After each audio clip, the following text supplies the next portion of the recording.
Assalamualaikum warahmatullahi wabarakatuh. Terima kasih atas kunjungannya di channel ini. Maaf kalau ada tulisan, cerita atau kisah yang tidak cocok dengan versi Anda. Sebelum melihat video ini terlebih dahulu silahkan subscribe, like and comment.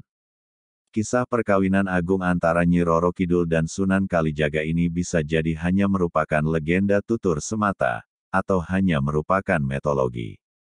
Menurut fakta sejarah yang sebenarnya, Sunan Kalijaga hanya menikah dengan Dewi Saroh, putri dari Maulana Ishak. Dari pernikahan tersebut, keduanya dikaruniai putra dan putri yakni Raden Umar Said atau Sunan Muria, Dewi Raayu dan Dewi Sofia. Di dalam kisah perkawinan agung Nyi Roro Kidul dan Sunan Kalijaga ini disebutkan pula bahwa Sunan Gunung Jati adalah guru dari Sunan Kalijaga. Padahal menurut sejarah Wali Songo, guru Sunan Kalijaga adalah Sunan Bonang yang mempunyai nama asli Raden Makdum Ibrahim. Dilansir mantrapandeglang.com, beliau merupakan putra Sunan Ampel dengan istrinya Nyi Ageng Manila. Ibunya merupakan anak pembesar yaitu putri dari seorang adipati atau bupati Tuban, sementara itu relasi antara Sunan Gunung Jati dan Prabu Siliwangi tercatat dalam fakta sejarah sebagai cucu dan kakek. Nama asli beliau adalah Syarif Hidayatullah. Ayahnya bernama Syarif Abdullah seorang bangsawan Mesir yang menikahi Nyai Lara Santang, putra Prabu Siliwangi. Lara Santang diubah namanya menjadi Syarifah Mudaim sejak menikah dengan Syarif Abdullah. Peninggalan ayahnya sekitar usia 20 tahun, Syarif Hidayatullah pulang ke tanah leluhurnya dan berhasil menyebarkan Islam di Jawa Barat. Sebelumnya beliau mendirikan Kesultanan Cirebon dan dikenal sebagai Sunan Gunung Jati. Kisah perkawinan agung Nyi Roro Kidul dan Sunan Kalijaga ini berawal dari sebuah peperangan antara Prabu Siliwangi dan Sunan Kalijaga sebagai utusan dari Sunan Gunung Jati. Konon di awal kisah Prabu Siliwangi yang merupakan Raja Pajajaran tidak menerima dirinya diislamkan oleh Sunan Gunung Jati.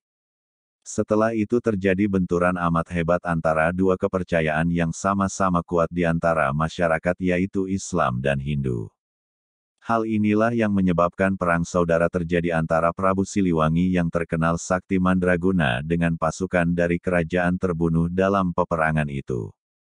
Diutuslah Pangeran Arya Kemuning, Dewi Nyimas Gandasari, serta Nyimas Roro Kencono Wungu untuk menaklukkan kesaktian Prabu Siliwangi. Mereka ternyata gagal, karena itu akhirnya Sunan Kalijaga diutus untuk menghadapi Sang Prabu Siliwangi, namun lagi-lagi Cirebon kalah. Kisah Sunan Kalijaga dengan Nyi Roro Kidul atau yang bernama asli Dewi Nawang Wulan pun berawal dari sini. Syahdan sesungguhnya merupakan anak dari Prabu Siliwangi dan istri keduanya Ratu Plaza Inggris. Sunan Gunung Jati mendapatkan petunjuk atau syafaat bahwa untuk menaklukkan Prabu Siliwangi hanya bisa dilakukan dengan menggunakan tombak Karera Reksa. Ini adalah tombak sakti milik Nyi Roro Kidul. Diutuslah Sunan Kalijaga untuk menemui Nyi Roro Kidul guna mendapatkan tombak sakti itu. Saat bertemu Sunan Kalijaga, perasaan cinta hati Nyi Roro Kidul mulai bersemi. Rupanya sudah sejak lama Nyi Roro Kidul menyimpan rasa cinta pada Sunan Kalijaga. Pertemuan ini dijadikan kesempatan oleh Nyi Roro Kidul untuk memikat Sunan Kalijaga. Dia berpura-pura menolak meminjamkan tombak sakti Karera Reksa. Dengan alih terlebih dahulu meminta untuk dipertemukan dengan Sang Raja Panatagama sebutan Raja Cirebon. Singkat cerita Sunan Kalijaga membawa Nyi Roro Kidul ke hadapan Sunan Gunung Jati. Tersenyumlah Sunan Gunung Jati melihat kehadiran Nyi Roro Kidul. Sebab ia sudah tahu isi hati atau perasaan Ratu Cantik itu terhadap Sunan Kalijaga wali putri Prabu Siliwangi. Kemudian Sunan Gunung Jati mengundang Sunan Kalijaga untuk masuk kaputren lalu berkata, "Wahai Kalijaga sebenarnya tidak ada yang lebih mulia terkecuali berdasarkan pada keagungan syiar Islam. Menikahlah dengan Ratu Kidul atas nama Islam, serta bukanlah lantaran nafsu." Maka Sunan Kalijaga patuh dan remotnya sebab beliau menganggap Sunan Gunung Jati adalah gurunya. Singkat kisah hubungan Sunan Kalijaga dengan Nyi Roro Kidul, siap berlanjut ke jenjang pernikahan. Namun sebelum pernikahan terjadi, Nyi Roro Kidul mengajukan sebuah syarat sebagai maharnya, yaitu tasbih kecubung wulung yang didatangi Dati Laut Merah. Syarat yang tak dapat ditawar lagi, Sunan Gunung Jati pun meminta muridnya untuk memenuhi syarat mahar tersebut, demi keselesaan bumi ini. Dengan bertawakal kepada Allah Subhanahu wa Ta'ala, Sunan Kalijaga menyanggupinya hingga tiba pada hari yang telah ditentukan. Beliau pun pergi ke Gunung Cermai untuk bertafakur serta meminta perlindungan dan petunjuk Allah Subhanahu wa Ta'ala. Pada malam keempat tapakur, Sunan Kalijaga mendapat sebuah isyarat yang tidak diketahui pasti dari mana datangnya. Suatu ilapat mengatakan bahwa akan tiba seorang yang menuntunnya untuk menunjukkan di mana tasbih kecubung wulung berada. Pada malam terakhir Yadoya itulah datang tiga sosok bangsa lelembut masing-masing bernama Sang Hyang Raja Sonto, Sang Hyang Ratu Serangga, dan Sang Hyang Sihwalikah.